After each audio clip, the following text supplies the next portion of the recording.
Today we have 3 special guest stars, Lucky, Luna, and Lily Goat. You are cute. What's wrong with your sister? Is she crazy? You are like the weirdest goat I know. I only know 3 though. Ready, come here, goats, Billy goats, goatsy, goatsy, goats. Okay, today we are hanging out at our friend's house and we are feeding them some of the leftover pulp and the seeds from the kombucha. Today we are making a honey glazed kombucha and the goats absolutely love the pulp and the seeds. We are using some of the honey from the summertime harvest that tastes like red apples.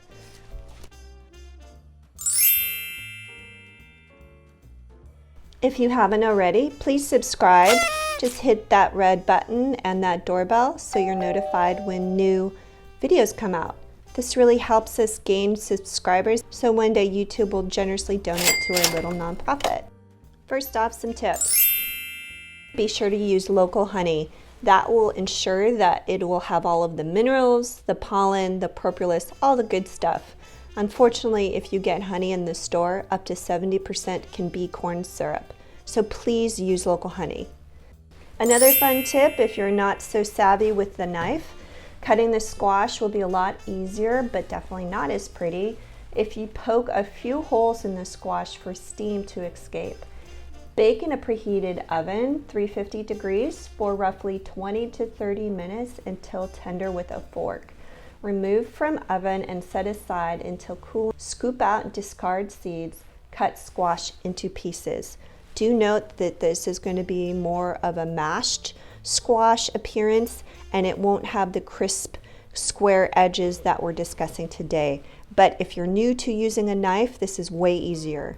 Let's get busy in the kitchen. First off, we're going to grab 1 tablespoon of toasted sesame seed oil. Now we're grabbing 3 tablespoons of soy sauce. Add it into the bowl. 4 tablespoons rice vinegar. Now we can add our local honey without it sticking because it's following the use of the rice vinegar. Fun trick, huh? Fun fact, it takes 108 bees their entire lifetime to make the 3 tablespoons of honey for our recipe. Bees are giving us such a precious gift. Look at that delicious honey. Now we're going to use 4 garlic cloves that are nice and minced. I love using this vintage press. Give it a stir. Looks good. So now we are going to grab our squash. And see all those little bits on the outside? We are going to make this nice presentation today. So what we're going to do is we're going to carefully cut this squash and we are going to scoop out the raw seeds, which we're going to feed to the goats. Perfect. So now we're going to scrape off the little bits on the outside just to make the appearance look really nice and crisp and clean. Be very careful with a nice sharp knife when you are cubing your squash. With a pan that's lined with parchment paper, we're going to put our raw squash onto it. And now we're going to take our mixture and we are going to pour it on. Now we're going to just casually throw it all together. Cover with foil and bake at 450 degrees for about 20 minutes. Uncover and bake for another 20 to 30 minutes, stirring occasionally. Oh, it smells so good.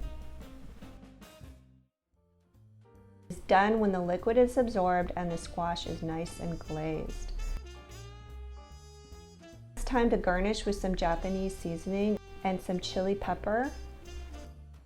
Dress it up on a plate. It looks so good. I wish you could be here and eat this with me. My tummy is grumbling. That's it. Super fun and easy. For recipe details and product links, just click Show More below. then scroll down. For questions or comments, please do that below. Thanks for watching, thanks for subscribing, and thanks for being happy. Bye! How can I do this without butts? Ah! Ah! No! Goats are crazy. Goats are moody. Crazy goat. You're a nut.